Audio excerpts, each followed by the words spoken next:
Hi YouTube friends, it's Eden back with another video, and today I want to share with you something that I am finding a lot of people aren't sharing regarding making whipped butters. How do you make a really good whipped butter? Whether it be for hair, for natural hair, or for skin. The key to it is multifold.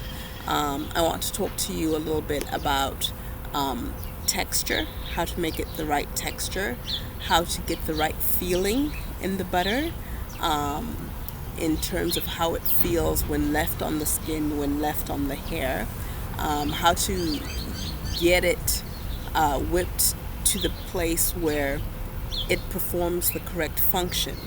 You know, like a face butter, like a butter that you're making exclusively for use on the face, is different from a knees and elbows or a twist out butter.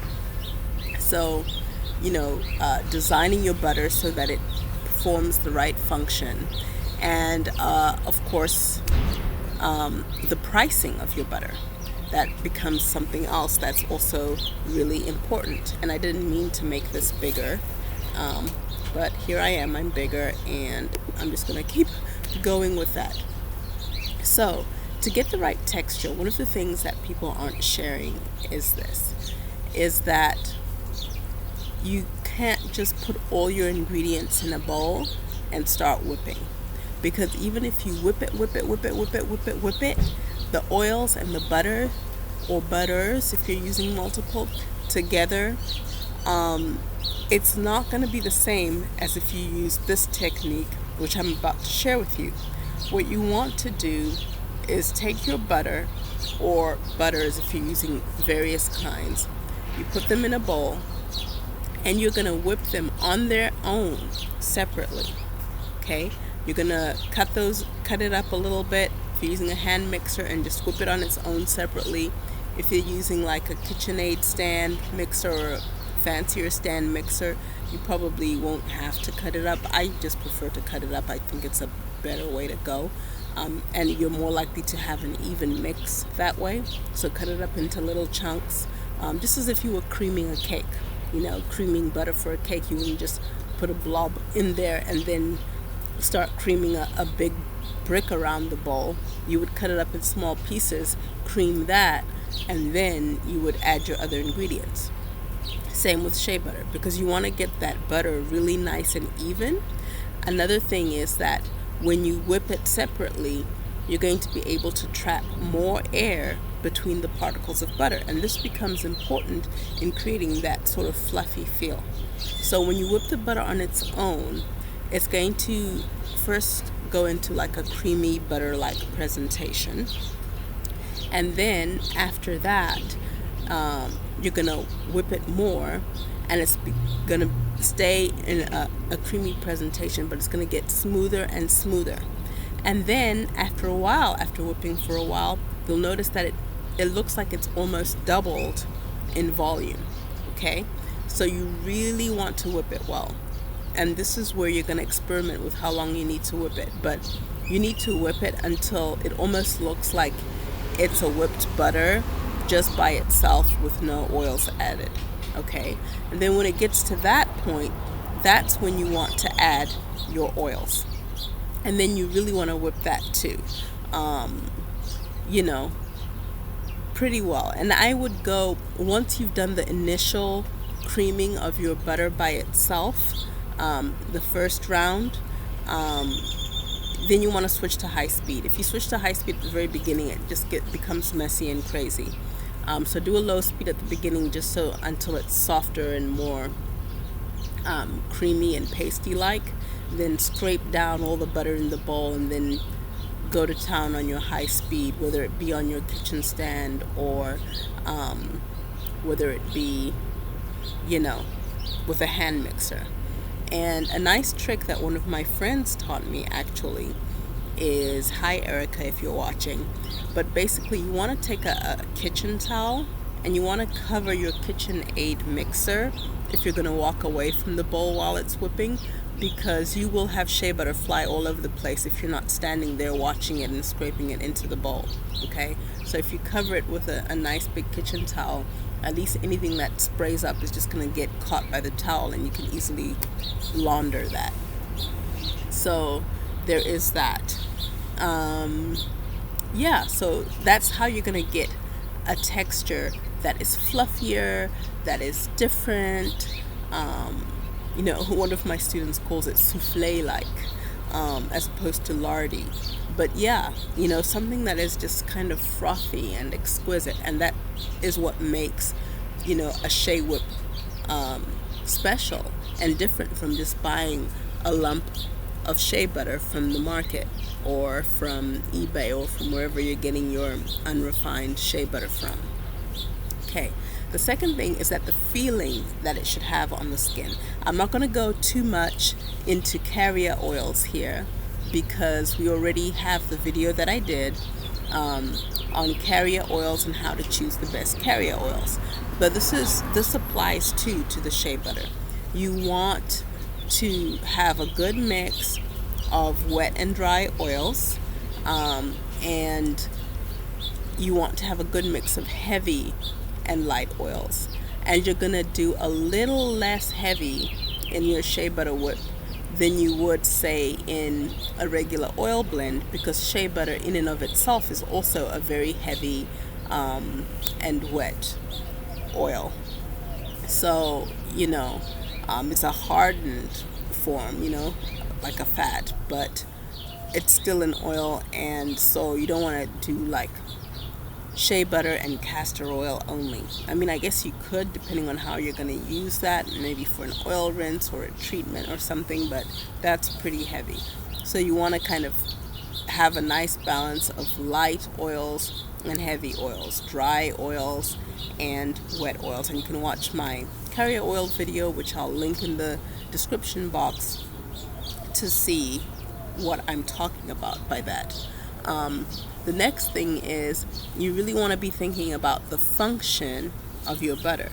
Okay, so for a facial butter, it definitely needs to be as light as it possibly can, like the thinnest kind of whipped butter that you'll make. And bear in mind, when you're making your butter, I forgot to say this regarding the texture, it's always going to be more liquidy in the bowl after you're done than it is after it's sat in your jar for a couple of hours.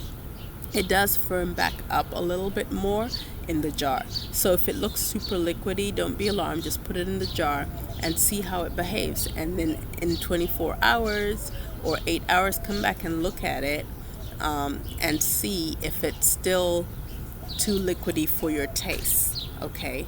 And then you can go ahead and put it back in the bowl and maybe add a little bit more butter. And if you're going to add more oil to it, you can just add the whipped butter to the bowl and then add oil to it. But if you want to add more butter to it, you got to go back and whip the butter by itself first before adding your mixture back to the bowl to whip them together, or else it'll be just lumpy and uneven and just completely crazy pants all over the place. So that's that. In terms of function, some oils are just better on the face than others. Some oils perform amazingly in hair, but might not be as great on the face or the body. Some oils are better for children than they are for adults or whatever, or vice versa. So you really want to be careful how you are. I'm starting to look overexposed here. I'm trying to figure out how I can change the exposure a little bit. Maybe that's a little bit better, or I should just move this. Okay, there we go. So you really want to be careful. You really want to be careful with what kind of oils you choose. You really want to go to the free websites I give in my free courses. Not the free websites, they sell their oils. They're not free, but I have a free course in which I give you the resources to go to all these different websites, and all of them will have great descriptions. And don't just rely on descriptions, rely on reviews too, heavily. I try to leave reviews as often as I can because I know how much it helps people to have reviews, because sometimes you'll get an idea to use something for something that you hadn't even thought about just based on someone else's review. So also be generous. I always talk about generosity is an important part of your business. Leave a review and give other users tips of how you use it or how it benefited you, so people can understand how the oil works, because you could have the best description in the world, but the best description is the one that comes from your own experience of how it worked for you in various contexts. Don't just try it one time and be like, it was too oily. Try it in different areas, in different ways, mixing it on its own, on your face, on your body, in your hair, to really fully understand how it works. Your function. For example, if you're making a hair butter, and say you want to design it as a hair butter that is for braiding or for twist outs, in that case, you kind of want it to be a little bit firmer, because we're going a little bit for that hold in the hair while we're braiding, right? So you would create a firmer texture of butter, right? But if you're designing it as just sort of as a sealant, or to be used as an oil rinsing butter or a pre-poo butter, then having it runnier would be more beneficial. Especially for, coarser, tighter textures, because then it's easier to apply. So you really have to be thinking about how is this going to function, how is it being applied to the hair or skin, and that's also going to determine the texture. There's no one texture fits all for every function. So that's how you individualize your butter and make it unique and specific, which goes back to choosing a niche, because if you choose a niche and you're not trying to sell one thing to every single person as if it were water or something, then, it becomes very obvious to you how it should feel. Then you lessen your confusion by choosing a niche, because you only have to really do one thing. Then you want to do that one thing really well and just to dominate your niche by going further than your competition in terms of delivering specifically for that niche. Okay. The last thing is the pricing. You want to price your butter 4 to 6 times what it costs to make you, and there should be a range there. The bigger sizes, you could go more towards 3 to 4 times, right? The smaller sizes, you definitely want to go more towards 6 times what it costs you. And I'm going to do another video right after this one on pricing, and in that I will go further into it. But if you don't want to go into details into pricing, that's just a little tidbit so you know how to price your butter.